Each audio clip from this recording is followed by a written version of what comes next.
शाहबाद तहसील के गांव बड़ा गांव में हिंदू सम्मेलन को संबोधित करने के लिए पहुंचे आचार्य प्रमोद कृष्णानंद, जिनका कई जगह पर हुआ स्वागत। बताते चलें कि बड़े गांव में हिंदू सम्मेलन का आयोजन हुआ, जहां भारी फोर्स तैनात की गई थी और उनको चाहने वाले, उनके मिलने वालों की अपार भीड़ शाहबाद चौराहे पे भी एकत्र हो गई, जहां पर उनका भव्य स्वागत हुआ।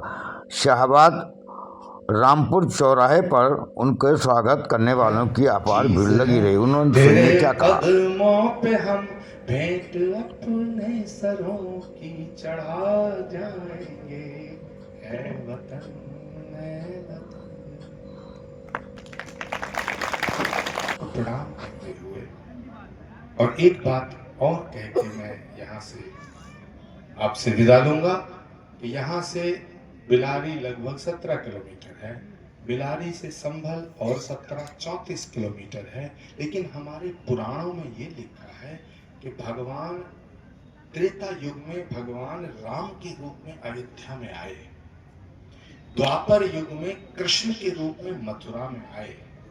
तो जैसे अयोध्या की भूमि जो अवध की जो परिक्रमा है वो लगभग 84 कोस है, ऐसे ही मथुरा 64 कोस। भगवान कलयुग में भी कल्कि के रूप में आएंगे। अब आप सोचिए, कल्कि के रूप में आएंगे, ये मैं नहीं कह रहा, पुराणों में लिखा है।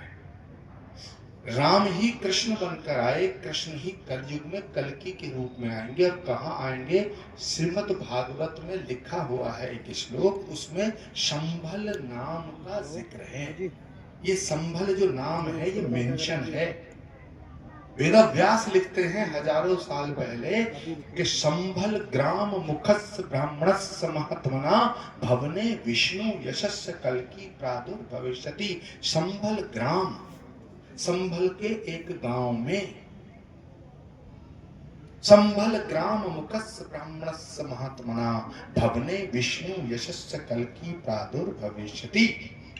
भगवान का पूर्ण अवतार होगा, तो जहां भगवान का अवतार होगा उसकी जो परिधि होगी, मैं इस बात को आपको बता के अपनी वाणी को विराम दूंगा कि पुराणों में लिखा है कि जिस स्थान पर भगवान का अवतार होगा, यानी भगवान अवतार लेंगे, उस क्षेत्र की परिधि 3 योजन होगी। कितनी? 3 योजन, यानी 8 कोस एक योजन, तो 24 कोस होगी। 24 कोस का मतलब 48 किलोमीटर होगा। और गंगा और राम गंगा के मध्य के क्षेत्र का ये 50 किलोमीटर की परिधि वाला परिक्षेत्र कल्कि भूमि कहा जाएगा। तो ये शाहबाद भी कल्कि भूमि है।